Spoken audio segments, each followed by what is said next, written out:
Sir क्या शुभ नाम है आप जी का? जी, दास का भूदेव दास नाम है। सर कहाँ से आए आप? ग्राम मंडौरी, कस्बा नेहटोर के पास, डिस्ट्रिक्ट बिजनौर में पड़ता है, तहसील धामपुर। सर परम संत सतगुरु रामपाल जी महाराज की शरण में आने से पहले आप कौन सी भक्ति करते थे? जी, मैं पहले रविदास जी की भक्ति करता था, नामदान नहीं ले रखा था। तो जो भक्ति आप रविदास जी की करते थे वो भक्ति कैसे करते थे आप? जैसे एक दो बाणी किताब से याद कर रखी थी, ऐसे ही घर पे बैठ के उनका उच्चारण करता था। तो जो वाणियाँ आप पढ़ते थे उनका उच्चारण करते थे उससे आपको क्या लाभ मिलता था? वैसे कोई किसी तरह का ऐसा लाभ तो नहीं मिल पाया भक्ति करने से। सर परम संत सतगुरु रामपाल जी महाराज की शरण में आप कैसे आए? जी, यहाँ तो मैं ऐसे अचानक आया कि एक रोज मैं टीवी का बटन खोल रहा था, अचानक ये चैनल पे जो गुरु महाराज जी का सत्संग चल रहा था, अचानक जैसे ही मैंने खोला तो ये सत्संग आ रहा था। मैंने शुरू में सत्संग सुना तो सत्संग सुनते ही उसी दिन मेरी जो है बुद्धि कुछ दूसरी तरफ घूम गई, क्योंकि इस तरह के सत्संग सुनने की मेरी काफ़ी दिनों से इच्छा बनती थी, लेकिन कहीं से किसी संत का भी इस तरह का कोई सत्संग सुन नहीं पा रहा था, ना ही मिल पा रहा था। अचानक मुझे उस रोज ये सत्संग मिल गया और उसके बाद मैंने जो है हर रोज शाम को जैसे बिजली आती थी तो मैं अपने टीवी पे ये सत्संग सुनने के लिए जाता था। तो कई बार सत्संग सुना, सुनते सुनते फिर मैंने अपने मन में ये धारणा कर ली कि संसार में जो है अगर कोई ज्ञानी संत हैं तो ये हैं, नहीं तो संसार के अंदर कोई संत नहीं है। और मैं पिछले महीने जो है यहाँ आया और यहाँ आके जो है मैंने नामदान ले लिया।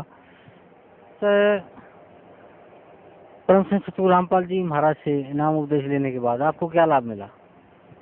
जी, मुझे सबसे बड़ा लाभ तो ये है कि जिस तरह की भक्ति के लिए मैं काफ़ी समय से जो है परेशान था, घूमता फिर रहा था, धक्के खा रहा था, तो मुझे सबसे पहले तो ये यहाँ जो ज्ञान प्राप्त हुआ है ये अभी तक भी इतना भटकने के बाद भी कहीं से मिल नहीं पा रहा था। जिस तरह का ज्ञान यहाँ आके हुआ तो ये तो एक ऐसा ज्ञान है कि संसार में ऐसा ज्ञान किसी के पास था ही नहीं।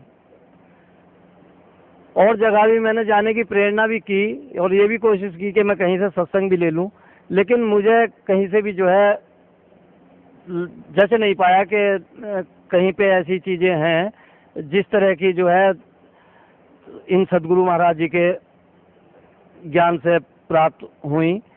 और मैं यहाँ से पहली बार जब आया था तो ज्ञान गंगा लेके गया था मैंने, मुझे 1 महीना हो गया, तब से मैं उस किताब को जैसे जैसे पढ़ता जा रहा हूँ उसके अंदर से जो ज्ञान प्राप्त हो रहा है, तो मैं तो इतना समझ रहा हूँ कि पूरे संसार में भी अभी किसी भी संत ने या किसी भी ऋषि मुनि ने या जितने भी हमारे भगवान हुए हैं, किसी ने भी इस तरह के ज्ञान को जो है इस तरह से सच्चाई के रूप में नहीं दर्शाया कि जिस तरह से हमारे प्रभु जी ने, हमारे इन स्वयं भगवान जो प्रकट हुए हैं, मैं तो स्वयं भगवान मान के चल रहा हूँ कि ये इस भारत में जो है यहाँ भगवान के रूप में ही प्रकट हुए हैं, भगवान ही हैं।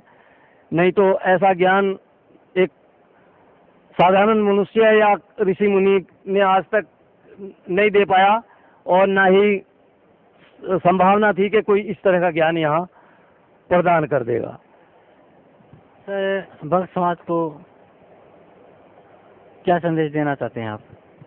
मैं तो भक्त समाज को यही संदेश देना चाहता हूँ कि अभी भी समय है, जो भक्त नहीं समझ पा रहे हैं और गुमराह हो रहे हैं, कुछ दूसरे लोगों के चक्कर में जो है अपने को गुमराह समझ रहे हैं, अगर प्रभु की तरफ जाना है या प्रभु की प्राप्ति करनी है, तो ये एक अनमोल मौका है कलयुग का। ये आखिरी ऐसा वक्त है कि ज़्यादा से ज़्यादा संख्या में जितने भी मनुष्य यहाँ आके अपना कल्याण करा लें, इससे बेहतरीन मौका आएगा नहीं तो फिर 184 में आदमी चला जाएगा और पता नहीं बाद में दोबारा यहाँ प्रभु प्रकट हो भी या ना हो, कोई विश्वास नहीं है।